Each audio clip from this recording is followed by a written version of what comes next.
Jadi kalau yang kita temukan yang BPJS temukan lantas kita full bucket ke lapangan, itu memang dari yang punya rumah sakit juga udah mengarang tuh ceritanya.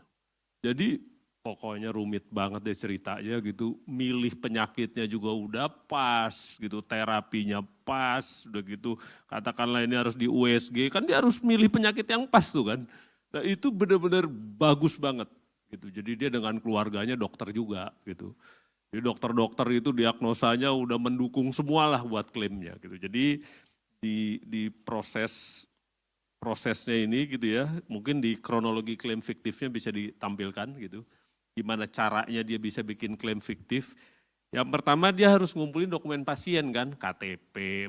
Nah dia bikin bakti sosial nih, gitu kan. Kumpul lah KTP orang gitu kan, nomor BPJS-nya. Nah berdasar inilah di engineer semua seakan-akan dia sakitnya A, nanti perlu penanganan ini, ada dokter, tanda tangan, oke semua gitu.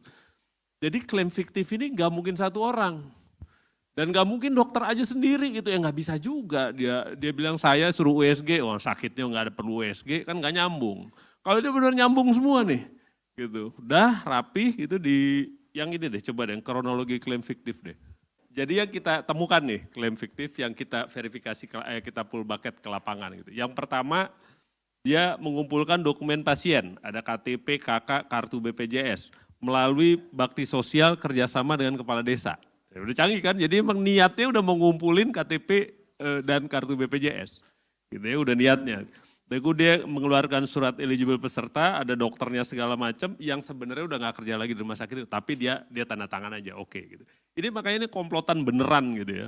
Dan gitu, nah ini yang paling susah nih, membuat menandatangani rekam medis, reksum medis, catatan perkembangan pasien, pemeriksaan penunjang, itu lengkap semua tuh.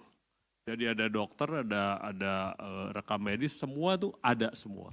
Barulah dia nyampein klaim. Jadi dibilang nih yang terakhir, kenapa bobol? Ya gimana kalau didesain gitu orangnya kan nggak tahu juga bahwa nama dia dipakai ngeklaim ke BPJS gitu kan. Makanya berlapis-lapis dibikin, pas pada audit atas klaim itu step keempat ya Bu ya.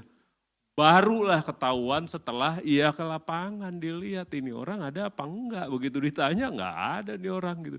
Ini sekaligus menjawab yang merekam yang BPJS JKN Mobile ya. Mobile JKN itu baru-baru tuh ada. Jadi waktu itu saya fisioterapinya 2 kali, lantas diklaim 10 kali, mana saya tahu. Kalau sekarang ya bisa ketahuan, sekarang lihat HP. Kalaupun ketahuan juga enggak juga semua orang.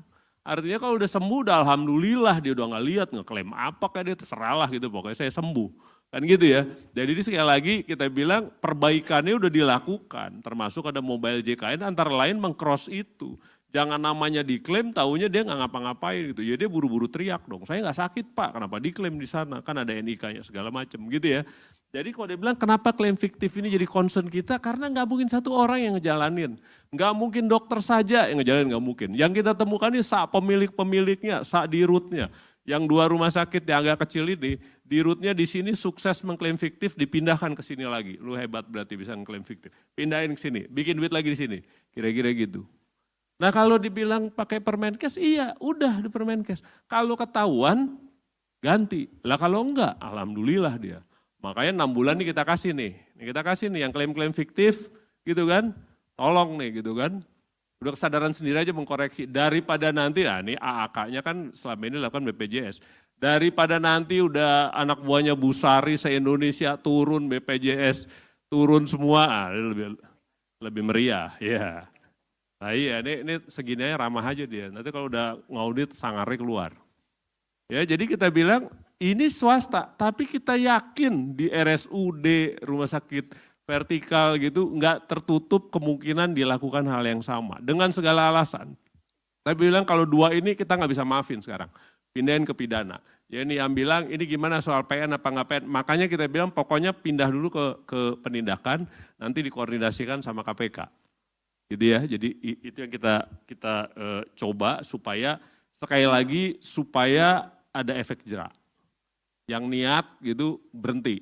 Yang udah pernah 6 bulan ngasih kesempatan. Nggak punya duit, cicil. Gitu Bu ya. Kalau nggak juga ya monggo, hidup dia yang milih. Kan gitu ya. Kalau mau ketangkep udah gitu dia pindahin ke sana, dari Bu Ami dicabut izin prakteknya. Dari BPJS berhenti kerjasamanya. Gitu kan, jadi rasanya udah waktunya dong. Lah di Amerika 3-10% masa kita nggak nyampe, gitu kan. Jadi kita yakin nih sebenarnya di bawah karpet nih banyak, kita yakin. Kalau dibilang estimasinya berapa, kita bukan dukun, nggak tahu juga berapa. Tapi harusnya, kalau model klaim fiktif yang 2 ini udah berani dilakukan gitu dan udah beberapa tahun, kita yakin nih berarti ada yang udah sering bikin begini dan sukses terus. Ya iyalah ketangkep baru bayar, ya saya juga nyoba. Gitu kan, ketangkep bayar. Sampai sekarang BPJS kan uangnya nggak kayak dulu defisit.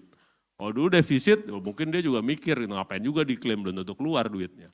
Kalau sekarang kan udah oke banget ya Pak Ngudi ya. Gitu. Jadi kita bilang ke depan kita perbaiki aspek pencegahannya lewat ya ini penanganan fraudnya.